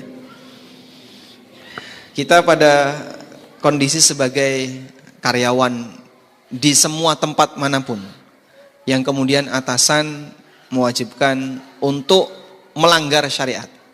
Seperti salah satunya yang masalah jenggot. Dilarang memelihara jenggot. Mungkin Anda bisa sampaikan, ini tidak saya pelihara, tumbuh sendiri. Kalau memelihara kan dipupuk. Itu memelihara. Memelihara jagung dengan jagung tumbuh sendiri sama atau beda? Hah? Beda. Kalau memelihara gimana?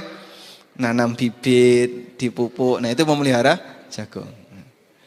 Baik. Kalau bisa pakai alasan itu silakan. Pasalnya kan memelihara. Bukan membiarkan jenggot. Kalau dilarang membiarkan jenggot itu lain lagi. Kemudian kalau misalnya nggak bisa Pak, ya mungkin Anda ambil resiko SP nggak apa-apa. Karena semua ini pasti akan ada masanya. Tidak akan terjadi selamanya. Pada kondisi tertentu bisa jadi malah atasan yang akhirnya menyesuaikan. Jika saking banyaknya karyawan-karyawan yang lain yang punya kepentingan yang sama. Ini berjenggot, ini berjenggot. Kok banyak yang berjenggot? Meng-SP banyak orang kan beresiko kan. Sehingga saya sarankan coba Anda bertahan sampai pada titik tidak mungkin untuk bertahan. Wallahu a'lam. Kayak gini kan jawaban ringan ya. Prakteknya yang susah nih.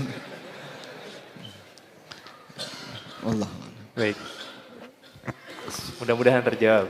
Nah, ini dua hadiah ya. Bagaimana Bang Ipul, kita kasih ke Ahwat dulu. Silakan Pak Miga. Sebentar ya. Ibu-ibu mungkin ada yang dengar dan ingin bertanya, silakan ambil mic-nya di tiang ini. Ada yang mau bertanya?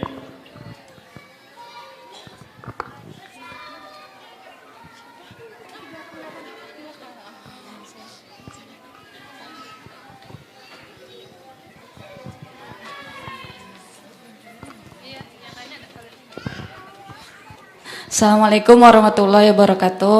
Waalaikumsalam warahmatullahi wabarakatuh. Izin bertanya Ustadz, bagaimana cara kita bertaubat dari korupsi waktu? Misalnya kita dikontrak 8 jam sehari kerja, tapi kita misalnya buka HP atau balas chat atau melakukan hal-hal lain di luar pekerjaan. Itu bagaimana cara bertaubatnya ya Ustadz?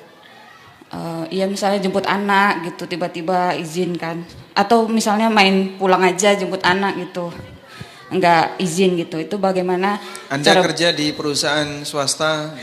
Enggak, saya sudah tidak bekerja Ustadz, tapi dahulu waktu bekerja saya pernah melakukan yang seperti itu gitu, misalnya yang tidak sengaja dulu Anda gitu. di perusahaan swasta atau di pemerintah? Di swasta Ustadz. Swasta. Ada enggak izin dari pemilik perusahaan atau atasan seperti itu dianggap sebagai hal yang diizinkan? Pastinya tidak Ustadz. Pastinya tidak ya. Baik. Tayyib. Kalau kita kerja dengan kontrak 8 jam sehari.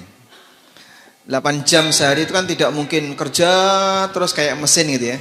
Kalau mesin kan on 8 jam off. Nah, itu mungkin. Misalnya kayak kendaraan, selama 8 jam jalan terus. Kita ketika bekerja selama 8 jam bisa dipastikan akan bercampur dengan aktivitas yang lain. Bisa dipastikan akan bercampur dengan aktivitas yang lain. Nah, bercampur dengan aktivitas yang lain ini, apakah masuk kategori mengurangi jam kerja yang ada konsekuensinya atau tidak? Para ulama membagi menjadi dua. Pertama, aktivitas yang itu menjadi kebutuhan vital bagi setiap individu. Namanya manusia selama 8 jam. Mungkin nggak Pak tanpa ke toilet? 8 jam. Anda bisa nggak ke toilet 8 jam? Hah? Nggak tahan ya? Nggak tahan. Pasti akan ke toilet. Sehingga ke toilet di rentang 8 jam itu apakah mengurangi jam kerja? Jawabannya tidak. Karena itu konsekuensi status dia sebagai manusia. Saya nggak mungkin nggak ke toilet. Padahal untuk ke toilet sekali orang butuh waktu berapa? 10 menit? Itu belum ngantri. Kalau toiletnya ngantri ya bisa lebih lama. Bayangkan ketika ada orang yang punya masalah dengan toilet. Misalnya sedang diare. Yang bolak-balik harus ke toilet untuk buang air besar. Atau dia punya penyakit urologi tertentu yang mungkin dia butuh sering ke toilet untuk buang air kecil dan seterusnya. Mungkin dia akan mengurangi banyak waktu. Tapi seperti ini tidak boleh dihitung sebagai pengurang jam kerja. Contoh yang lain ibadah. Ada majelis di Masjidil Haram. Waktu itu sekitar tahun 2010, umroh pertama saya. Saya ngikuti majelis di Masjidil Haram, kalau nggak salah yang ngisi namanya Syekh Husain Al-Ghamidi. Ada pertanyaan, boleh enggak kita sholat wajib di jam kerja, sementara tidak ada jam istirahat ketika sholat asar? Kalau duhur kan ada jam istirahat. Lalu beliau menyampaikan analogi kayak tadi. Kamu kalau ke toilet, apakah jam kerjamu berarti berkurang? Ya tidak dianggap sebagai pengurang jam kerja. Karena yang namanya orang ke toilet itu kebutuhan pribadi. Hal asasi yang akan dilakukan oleh semua manusia. Lalu beliau sampaikan, hal yang sama juga ketika kamu melaksanakan kewajiban kamu sebagai muslim. Sholat itu kewajiban asasi. Setiap orang harus dikasih hak untuk sholat. Maka sholat tidak boleh dijadikan sebagai pengurang jam kerja. Bisa dipahami ya? Nah, ini untuk jenis kegiatan yang pertama. Kegiatan asasi paling prinsip yang dibutuhkan oleh setiap orang. Yang kedua, kegiatan di luar itu. Ya kayak Anda sebutkan tadi, jemput anak sekolah, kemudian belanja online, atau main game, atau nonton YouTube, dan seterusnya. Yang kayak gini boleh nggak Pak? Melihat apakah Anda waktu itu punya kegiatan yang harus diselesaikan atau tidak? Nggak ada Pak, kosong, sama sekali kosong, tidak ada kegiatan sama sekali. Kalau kosong, nggak ada kegiatan, terus diisi yang lain, bolehkah demikian? Jawabannya boleh selama tidak ganggu. Kalau ganggu nggak boleh. Tidak ganggu itu contohnya sebatas baca artikel, hal yang ringan, baca Quran. Itu tidak ganggu. Artinya Anda tidak akan kecapean gara-gara itu. Oh ini gara-gara baca artikel kecapean, pas dikasih tugas malah tidur misalnya. Itu ganggu ya. Tapi kalau ganggu nggak boleh, kosong nggak ada kerjaan. Terus Anda jadi kuli. Ngangkat-ngangkat sampai kecapean. Nah saat ada tugas sudah kehabisan tenaga, ini ganggu. Contohnya, ini saya sebut ganggu ya. Saya sebut ganggu. Ini cukup sering terjadi di Jakarta. Ada orang kerja di kantor, jarak sekian kilo ada kajian Ustadz A. Saat waktu duhur. Nah, waktu duhur itu kan waktu istirahat. Akhirnya karena dia pengen ikut kajian, waktu duhur dia berangkat ke masjid itu, hadir kajian. Pak, saya kajian bukan di jam kantor, ini jam istirahat. Sudah? Masalahnya ketika dia balik, dia kehilangan waktu untuk tidur siang, kehilangan waktu makan siang. Begitu sampai di kantor sudah jam 1 lebih, lalu dia makan siang. Makan siang pakai jam kantor, setelah itu dia merem ngantuk. Saat ada tugas nggak selesai, maka bisa jadi kajian yang kamu ikuti tadi ganggu aktivitas kerja kamu. Yang wajib terganggu hanya untuk ngejar yang tidak wajib, sehingga tidak seharusnya dilakukan. Kajian memang mulia, tapi ada aturannya. Tidak boleh sampai melanggar yang wajib. Nah, saya kira seperti yang kemarin Anda antar jemput anak dan seterusnya, mungkin bisa tanyakan ke pemilik perusahaan atau ke atasan yang berwenang. Mohon maaf, saya kemarin sempat sering melakukan ngantar anak dan seterusnya. Kira-kira kompensasinya berapa yang harus saya bayarkan ke perusahaan? Kalau pihak perusahaan menyatakan nggak usah diganti, alhamdulillah selesai. Sehingga Anda menyediakan diri untuk siap bayar kompensasi. Wallahu a'lam. Ustadz, sedikit tambahannya Ustadz. Bagaimana kalau memakai waktu kerja tersebut untuk keperluan yang tidak yang bukan pekerjaannya, tetapi akan memberikan dampak yang positif terhadap kerja dia ke depan. Ini contoh paling banyak nih Ustaz, contoh paling banyak, meskipun ini tidak untuk diikuti. Misalnya seseorang ahli hisab Ustaz, dia sengaja break kerja keluar untuk pergi merokok. Alasannya, anak udah sempet nih gitu, harus merokok dulu, kalau enggak nih nggak ada ide nih untuk melanjutkan pekerjaan. Nah ini bagaimana? Dan kenyataannya memang kalau dia sudah merokok, nanti kinerjanya menjadi berlipat gitu Ustaz. Gimana Ustaz? Masya Allah, inilah yang menjadikan alasan rokok itu mubah. Katanya dengan rokok ide-idenya keluar. Nah masalahnya nyari idenya di toilet sambil ngerokok. Sehingga kalau ada bisikan-bisikan itu berarti dari siapa Pak kalau kita itu? Tayyib. Jika memang seperti itu dibutuhkan untuk produktivitas dia, misalnya dia suntuk, sumpek ketika berhadapan dengan dengan laptop ya. Terus dia nyantai dulu ke taman sambil ngirup udara segar, senam-senam ringan biar nggak ngantuk, terus balik lagi, insya Allah tidak masalah. Karena dia melakukan itu bukan buang-buang waktu, tapi untuk ngecas ya, untuk recharge biar dia bisa makin produktif. Kalau seperti itu insya Allah tidak masalah. Dulu waktu saya jadi karyawan, kantor menyediakan fasilitas untuk itu. Menyediakan beberapa mainan. Ada panah ya, ada mainan lompat tali, ada termasuk pingpong, ya, meja pingpong. Jadi kalau kita suntuk ke belakang main pingpong sebentar dah balik lagi. Dulu kantor saya, tempat saya bekerja menyediakan seperti itu. Saya juga punya teman yang kantornya itu penuh dengan suasana mainan. Jadi seperti playground malah. Ini kok kayak tempat playground anak-anak, tapi karyawannya dewasa semua. Jadi ada tempat untuk bermain, ada ayunan, ada apa. Karena dia buat suasana kantor itu menyenangkan. Nah, kalau bisa seperti itu tidak masalah. Cuman kalau kantor kita tidak ada kayak gitu Pak, ya kantor ya satu meja untuk saya, ini laptop untuk kerja, nanti pokoknya mau nggak mau kamu harus berhadapan dengan laptop ini, fokus di situ. Lalu sekiranya Anda merasa suntuk, maka silahkan sesekali nanti Anda menyegarkan pikiran dengan cara menghirup udara segar atau yang lainnya. Wallahu a'lam. Baik, mungkin yang bertanya langsung kita cukupkan terlebih dahulu. Terus ada beberapa pertanyaan yang masuk.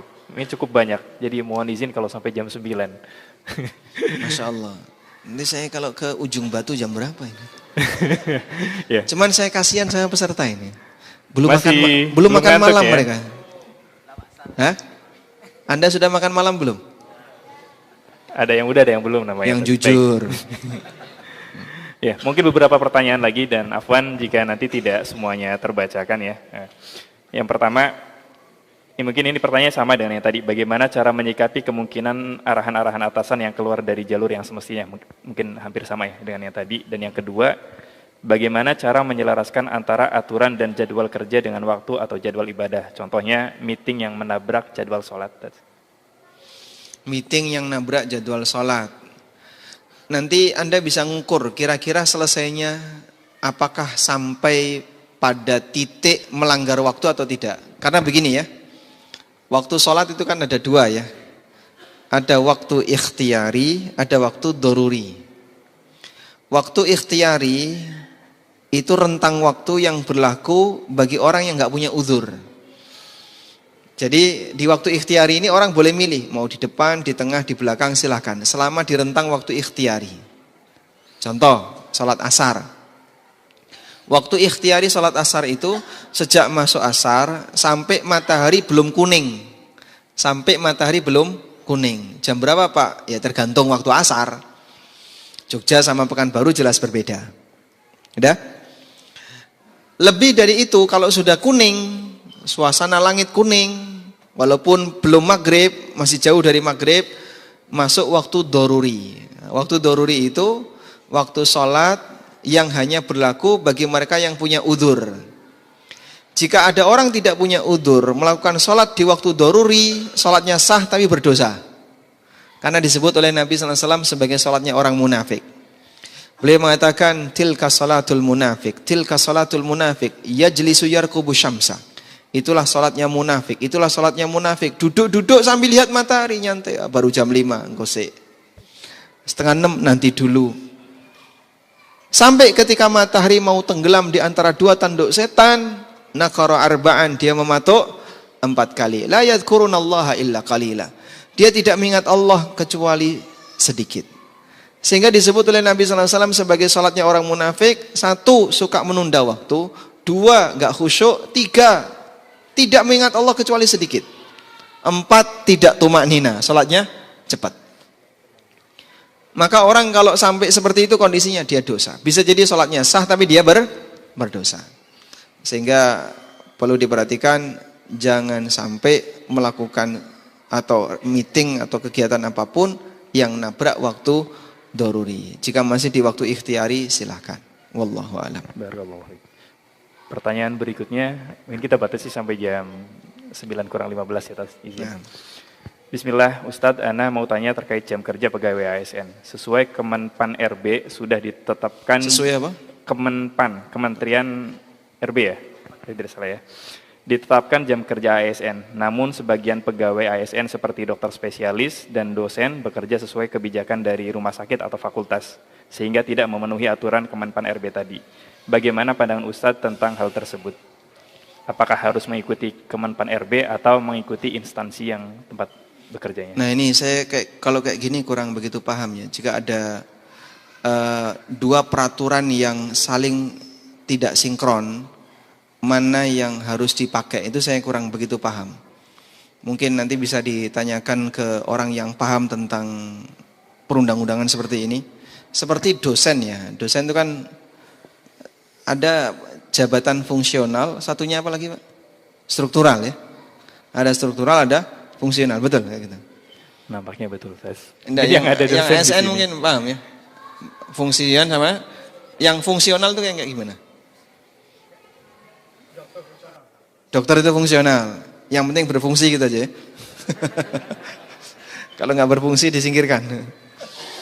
Jabatan fungsional itu maksudnya gimana Pak?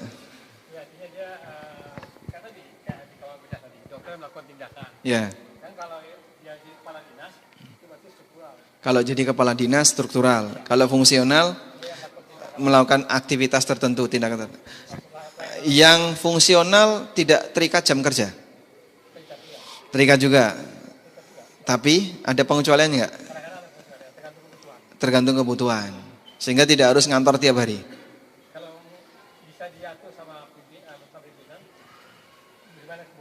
Sesuai kebutuhan, insyaallah. Ya, jadi beliau ini dokter spesialis ya. Nah intinya kembali saja kepada aturan yang berlaku. Informasi yang pernah saya dapat, saya juga nggak ngerti tentang aturan baku seperti apa. Katanya untuk dosen dia tidak harus memenuhi jam kantor tertentu, tapi dia harus memenuhi target tertentu. Saya punya teman, dia kerja di BUMN, katanya saya tidak harus ngantor. Saya bisa kerja dimanapun, yang penting jam kerja saya sekian. Sehingga dia sering jalan-jalan ke Jogja, padahal dia orang Jakarta ya. Kantornya di Jakarta. Kadang dia ke Jogja, kadang ke tempat yang lain. Dan dia kerja ya di hotel, tidak harus di kantor. Ya, seperti itu saya nggak tahu. Intinya kembalikan saja kepada aturan yang berlaku. Wallahu a'lam. Mungkin satu pertanyaan lagi, Tas, masih Baik. sempat ya. Dan 5 menit terakhir. Bismillah, Ustadz, Ana mau tanya. Ana seorang sales di suatu perusahaan dan Ana juga buka usaha pribadi. Bagaimana hukumnya terkait hal tersebut? Mungkin terkait dengan korupsi waktu ya. Membagi dua pekerjaan di satu waktu. Ya, Anda boleh saja jadi karyawan dan kemudian punya usaha pribadi. Tapi usaha pribadi tidak boleh mengurangi jam kerja, gitu saja. Sehingga Anda kerja kontraknya berapa lama? 8 jam. Ya sudah, Anda penuhi 8 jam. Apakah 8 jam itu tertentu? Harus tertentu. Misalnya dari jam 8 sampai jam 4 sore. 5. 8 jam sampai jam 5 atau sampai jam 4? Jam 4. Sampai jam 4. Dari jam 8 sampai jam 4. Ya sudah, Anda penuhi itu. Sisa waktunya silahkan dipakai usaha pribadi. Sehingga tidak perlu dipertentangkan dalam hal ini. Intinya kita tidak boleh mengurangi hak sesuai dengan kesepakatan antara kita dengan pihak kantor. Wallahu a'lam. Nah, mungkin yang terakhir dari tadi banyak hal yang kita pengen pelajari, tapi kita sebagai karyawan gitu nggak sempat untuk belajar seperti santri gitu ya. Nah, kalau tidak salah Ustadz punya AN Academy ya, Tas ya. Mungkin bisa di-share sedikit, siapa tahu ada yang pengen belajar menggali ilmu agama lebih lagi dengan kesibukan waktunya. Nah, di ANB sendiri kita buka namanya ANB Academy. Itu belajar online secara sistematis. dan ditempuh dalam waktu 2 tahun, 4 semester. 1 semester 4 bulan. Dalam 1 semester ada 5 mata pelajaran, 5 mata kuliah. Semester 1 kalau nggak salah ingat ya, akidah 1, tauhid 1, fikih ibadah 1, muamalah 1, dan sirah 1. Sirah bagian pertama, fikih ibadah bagian pertama. Nanti semester 2 ada bagian 2. Terus seperti itu, yang inti materinya hanya ilmu wajib yang harus diketahui oleh setiap muslim.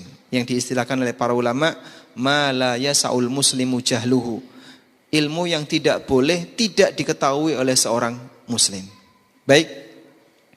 Dan latar belakang kami membuat seperti ini, pernah ada salah seorang jamaah di Jakarta yang saya ingin mendalami agama. Apakah harus kuliah di UIN? Bukan UIM ya, kalau UIM mungkin terlalu jauh, nggak bisa bahasa Arab. Yang mulai dari nol untuk orang awam. Kalau kuliah di Universitas Islam Indonesia Negeri, itu apakah memungkinkan? Ya, kalau Bapak kuliah di situ mungkin butuh 4 tahun.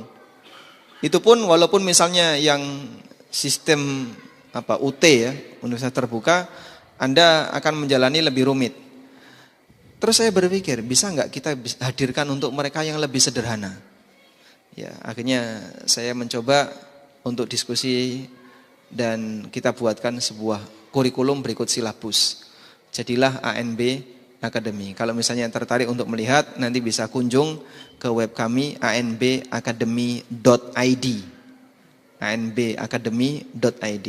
Insya Allah ada penjelasan tentang kurikulum, kemudian para pemateri dan seterusnya. Wallahu a'lam. Barakallahu fiik. Afwan bagi Bapak dan Ibu yang masih memiliki pertanyaan dan belum dapat tersampaikan, dikarenakan Ustadz juga harus melanjutkan safar ke Ujung Batu setelah ini, maka mungkin kita cukupkan untuk kajian malam ini. Dan barakallahu fiik, jazakallahu khairan hatsiran Ustadz Aminur Ba'id. Semoga apa yang telah disampaikan tadi memberikan manfaat dan ilmu untuk kita, sehingga kita dapat memperbaiki kualitas kehidupan kita dan ibadah kita kepada Allah Subhanahu wa taala, dan menjadikan amal jariah ilmu yang bermanfaat untuk Ustadz sendiri dan pahala yang terus mengalir Ustadz. Dan Ana mewakili pengurus memohon maaf jika ada khilaf dan kekurangan selama pelaksanaan kajian ini, dan Ana akhiri kajian ini dengan bacaan kafaratul majlis. Subhanallah wa bihamdihi. Jazakallahu khairan katsiran. Wassalamualaikum warahmatullahi wabarakatuh.